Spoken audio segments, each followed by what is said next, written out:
गोटे वृत्तर व्यासार्ध 8 सेंटीमीटर यार दुईटी समांतर स्पर्शक मध्य दूरटा केते सेंटीमीटर कौन कही ना गोटे वृत्तर व्यासार्ध 8 सेंटीमीटर। प्रथम आम गोटे वृत्त नहीं जावा। ओके, तो प्रथम गोटे वृत्त मु अंकन करुँची कौन कही तुम गोटे वृत्तर व्यासार्ध 8 सेंटीमीटर यार दुईटी समांतर स्पर्शक मध्य दूरता केते सेंटीमीटर। तो आम प्रथम दुईटी समांतर स्पर्शक काढ़ी दूँ।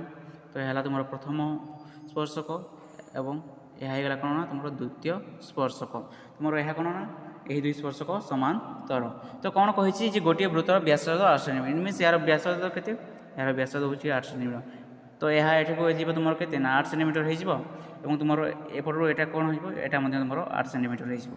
तो गोटे तुम स्पर्शक अन्य स्पर्शक आम दूरता के ना तुम 16 सेंटीमीटर हे बुझी ना पिला माने कहीं तुम व्यासार्ध के 8 सेंटीमीटर तेणुक यह तुम 8 और यह तुम 8 तो 8 8